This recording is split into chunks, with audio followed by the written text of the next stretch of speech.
getting asked a lot the last couple days since this ninja stuff has come to light. Where do I use Ninja? How would I build him? So we're going to cover all of that today, and we'll see how much he's going to be used on your account, but he can be used in a lot of different areas. I'm going to show you where I've used mine.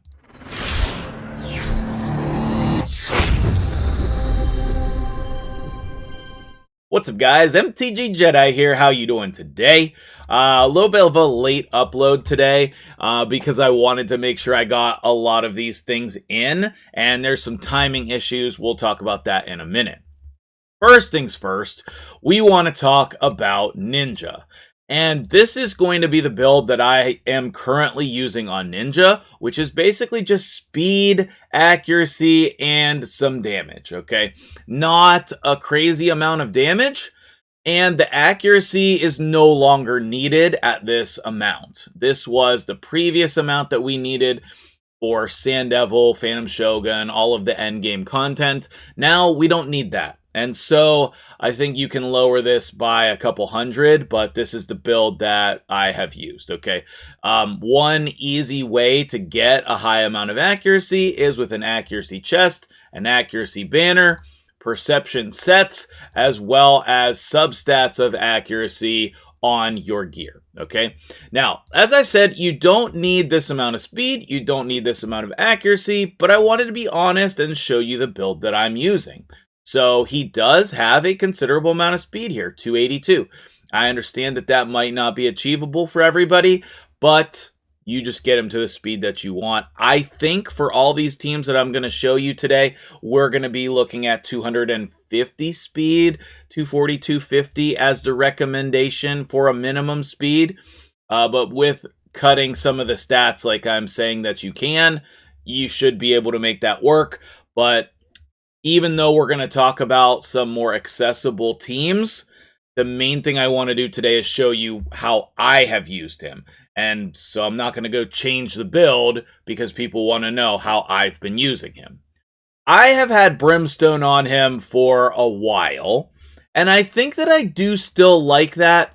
I would wonder if switching to Nature's Wrath would be a good idea, but I think I'm still going to keep him in Brimstone. And then as far as the masteries go, you can take a look here. I do have War Master and then the support tree. I've just had these masteries for a long time. I'm not saying these are the absolute best, but they definitely do a good job. If yours are slightly different, that's fine. We have accuracy on the support tree. We have War Master as our tier 6. I like all of those still. You could go Giant Slayer just because of the A2 is going to be your most frequent move, but War Master is still good as well. So, where am I using Ninja? Currently, I'm not really using him in a lot of areas of the game, but the last place that I was using him was Phantom Shogun as the main thing, as the main place that I was using him. And that's the majority of the questions that I've got. What was your Phantom Shogun team? So let's jump over there and take a look. Well, that's not bad, actually. Let's jump over there and take a look at the Phantom Shogun team that I used to use, okay? So let me get that set up for you. Okay, so here we go with the Emic team, and I do have Kymar in here. The important thing to note about Kymar is that he is my crit damage lead, crit damage tank. I don't know how we want to say it. He's the champion with the most crit damage on the team. You just need your champion to have the most crit damage on the team. So if you only have 250 crit damage, then you need 251. For me, in some of the teams that I have, I need this amount. And so let's actually take a look at Kymar's build so you can see what and how to do. Crit damage with crit rate. Actually, interesting. I probably stole those gloves. You can have crit damage on there to get more crit damage. And then utilizing the crit damage set, I have, whatever offset piece gives me the most crit damage on both of these. We have just a crit damage chest that gives me the most, and then crit damage on the boots with speed. Also, obviously, your crit damage amulet with the Ascension on crit damage. And then, obviously, don't forget to take crit damage here in your Mastery tree. Because of a lot of different content, we're going to just go all the way down to War Master here. And then we're not building accuracy on him, so I went the defense tree. Let me put myself back on the screen. So, that is the important thing. A lot of people use Renegade in this spot, or another champion. But the important part is somebody has to have the most crit damage. It can't be Ninja, and it can't be anybody else who's actually dealing damage. You could set Mithrala as the most crit damage. You could set any other champion on the team. You could set Emic at the most crit damage, or Rio. It's tough to do that. So you usually want somebody specific to have the most crit damage. And with this, here are the AI priorities as well. 1 on Emic, A2 on Ninja, Open on A2 for Rio, and then Cleanse as the 1, Newt 1, and then Kymar reset. If you're running a faster Kymar, then, my Kymar is the slowest one in the team. I have him built just for this type of content. And if you're running a faster one, then you probably want to open A1 and then A3. But it's best if you can run a slower Kymar. So, this is the sort of like the speed version of the team that I used to run on Phantom Shogun. It's still viable. It's still very fast.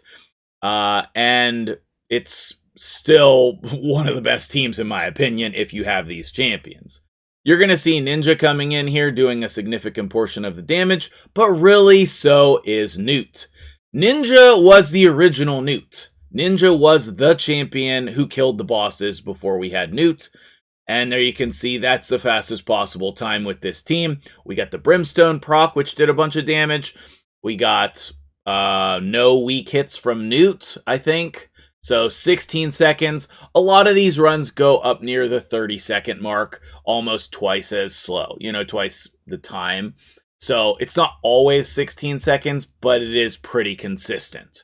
Now, obviously, I don't want to leave you with that as the only option, okay? So I did put together another version of the team with Dudan and Coldheart. And this is, there's going to be a small fail rate, I think 5%, but I haven't run it enough to know for sure. But here is that version of the team, and I can go over the AI priorities after the run here. So you can see that the Phantom Shogun targets Kymar. That's exactly what we want him to do. We're going to get our damaging abilities off, and Kymar's going to reset. Now, with this team, you want to be killing the boss quick enough that he doesn't cycle through his abilities. If he's cycling through his abilities too much, then you're going to need to use a slower team. And there's kind of a break point to that, and that's right around the 30 to 40 second mark, I think. See when he strips all of this? If you're not killing him really soon after that, you're going to run into problems. You can speed tune Mithrala a little bit differently in order to make that happen, to cleanse at the right times. But then you have to, use specific gear for Phantom Shogun on your Mithrala, okay? So that's a team that's a more budget-friendly team. And you might be able to, if you don't have Kymar, you might be able to use Renegade there. Any reset champion works. You don't even need to use a reset champion if you want to go the route of like a Gnarlhorn type of a team.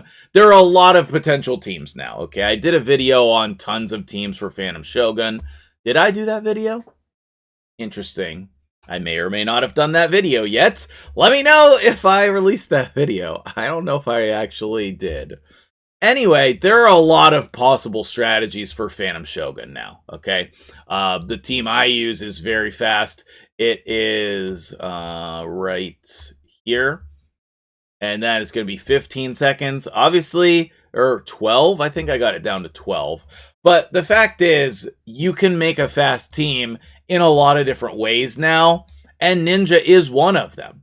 So this is the team that I would recommend, but here is the other team that, with the AI priorities, A3-1 on Dudan, A2-1 on Ninja, Don't do this Art of Pain on your Cold Heart, okay? Because you want the 4 hits with your Blessing to reduce the stack on the boss. Obviously, A3-1. I have Mithrala opening on her A2 and priority 1 on the A3, and then, reset on Kymar. So, let me know if you have questions or complaints about the Phantom Shogun stuff. That's the main area of the game where I have used him. I also want to talk about Doom Tower, so let's do that next, and then we'll wrap up with some Hydra suggestions as well. I would also like to mention about Ninja in Doom Tower. We're going to continue this conversation after Doom Tower resets here in a couple minutes. I put this off in this part of the video and, getting my video uploaded today because I wanted to show both rotations.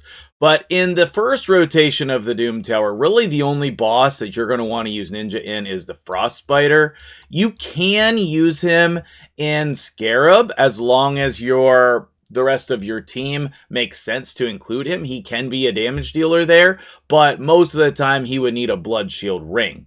I don't have any keys to use, so I'm just going to show you the team. This is the team that I normally use, in case you're curious about that.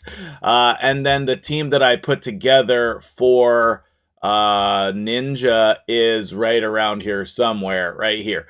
I believe this Doodan spot would be your flex spot. You don't necessarily need a reset champion. The core of the team is going to be Mithrala, Ninja, and Lydia. If you don't have Lydia, you want a consistent HP burn champion like Drang or Ignatius, or if you do the timing right, you can use any HP burn champion as long as you kill the spiderlings. But Lydia, what she does is blocks the revive.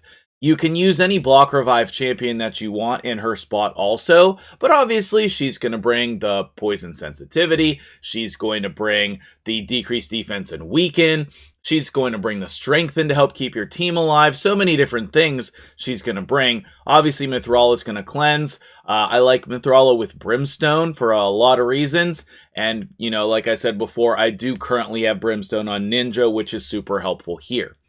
I think that the Doodan, just using basically the same structure as the Phantom Shogun team, putting the Doodan in here will help with the cleanses and the survivability, but you could easily just probably put another damage dealer there. It depends on your team and your account and your gear, but this is the team that I would recommend for Frost Spider. Okay, Doom Tower Rotation 2.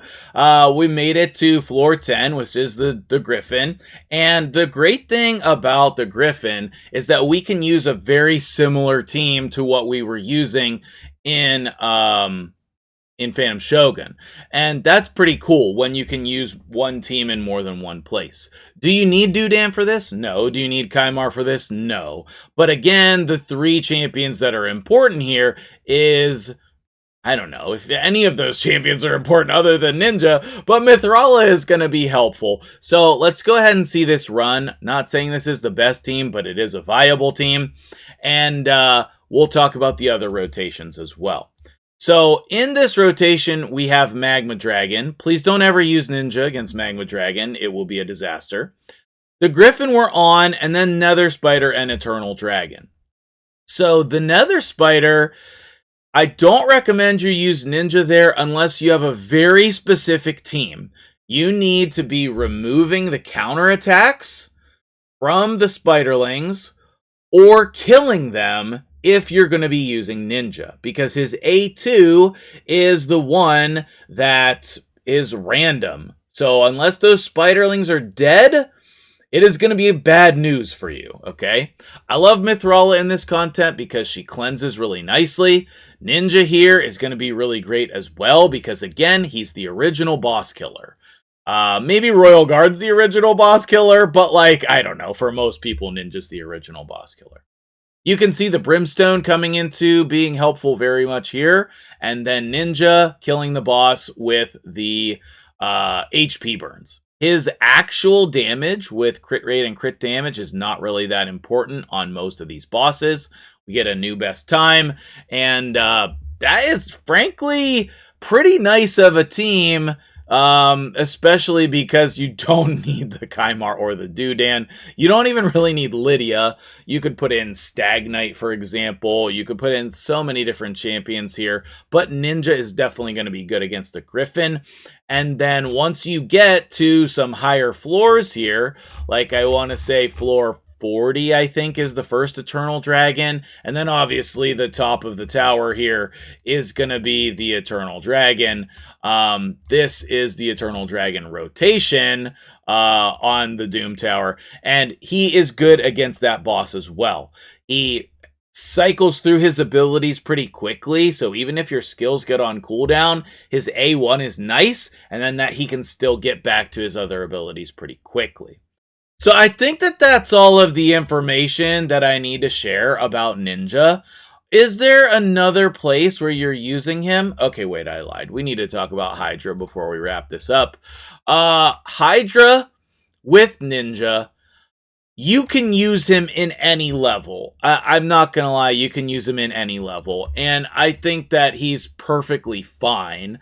I saw teams a long time ago with him in Nightmare. But I'm going to suggest probably his best spot is in right here. Right here in Hard Hydra. I don't know why I had such a hard time saying that.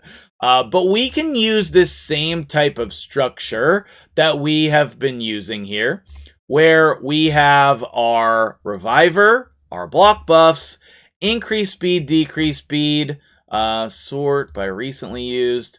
Ninja can go in there, Mithrala, and Lydia, okay? And you know, this is not the most important setup, right?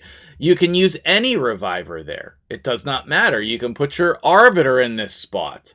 And Vizix is a great replacement for Nikmo if you don't have him. Because, like, in this spot, we don't really have a Provoke champion. We're relying on Nikmo to be that Provoke. You don't really need Mithrala here. You could run a Provoke champion. So there's a lot of different things that you can do with Ninja. I don't know in particular like what I would like really recommend. Seeker is a great replacement here. So let's say this would be another example. Vizix, where are you at? Aha. This would be another example of a great team, and this is great because we have the increased speed, the decreased speed, we have a turn meter boost, we have basically all of the things that we need. We could even remove the Duchess, and then maybe we could put somebody like Kaja. Now, also in this type of setup with Ninja, your Mikage is going to be very strong, okay? She is going to be a really strong person to pair with Ninja. But I would think people who have Mikage have better options than Ninja. Unless you get super lucky and you get Mikage early, she is going to pair really well with him. If you would like a specific video on a Mikage Ninja team, maybe for Nightmare, I could put that together. So let me know in the comments below if you want to see that. I just wanted to theorize some potential teams for Hydra so that you guys know. Now, if you are getting Ninja and you don't have any of these champions, I'm going to hope that you have both of these two, Sun Wukong and Ninja. Let's talk about like a super budget friendly team that you might have to start hitting normal. Okay, last but not least, we have our normal Hydra team here, which is going to need a block buffs champion. Sun Wukong's great, Ugo is great. Anybody that is going to put up that block buffs, as long as you're doing block buffs, you're going to need somebody to provoke. I put Vogoth in here for his provoke, and you would just restart until you get the provoke on the first try with him, and then he's going to help with healing as well. I put Dudan in here as a cleanser, as the taunt target. He will need resistance. He can cleanse as well. He is very good. We have Stagnite in here for decreased defense and A1 decreased speed. We can use whatever aura is most appropriate. I would rather not use Vogoth. We want him in the back. Obviously, Ninja's our main damage dealer there, and you can just ignore the +3s and +4s. You don't need that for this content, nor do you need the gear level that I have on them. We're talking about your first type of team with Ninja. You want all of these abilities that you can get in here. You want to revive, you want veil, block buffs, you want some type of shield or healing, decrease defense, decrease speed, damage, HP burn, provoke, and healing. Like, all of these things are important for your team, and there's a number of ways that you can get that. Like, let's say you don't want to use Stagnite, you can use Duck the Pierced. Then you could put somebody else in here, you could put somebody else in here. There's a lot of different ways that you can get to these same abilities. Okay, so final version of the normal team. We have Duck the Pierced in here for decreased defense, provoke. He does decrease attack also, right? Decrease accuracy. Man, so many different things. If you can get accuracy and resistance on him, he can be your mischief tank as well. Ninja's going to be the damage. Syl does increase speed and decrease speed, actually, as well as her revive. Ostrox would be another epic who does a good job at the block buffs position. We have Nia in there, who's going to do decrease speed and then reset the cooldown of Ninja. If you have Shamail, he could go in there, or any real other DPS, maybe Royal Guard or a Husk. There's going to be a lot of options for you to put in there. You could put our Dark Elhane in there. Basically, this is like a flex spot. Sanacia could be good as well. Somebody else to help out with provokes could be good, like if you have your Drexthar. But basically, this is a good spot for basically anyone. I would say the last call out would be somebody for ally attack like Farrakhan. Basically any other damage dealer. There's a lot of variations. There's a lot of champions that you can use. The most important thing is getting the ability slots into each of your teams. So that'll do it for me here today. What do you think of the areas of the game that I recommend Ninja for? As I said, number one area going to be Phantom Shogun due to his affinity and his ability to take down that boss. But we've talked about a lot of different areas as well. I think depending on where you're at in the game, we're going to see a lot of him in Arena also. So that'll do it for me here today. Thank you for watching, and I will see you guys in the next video.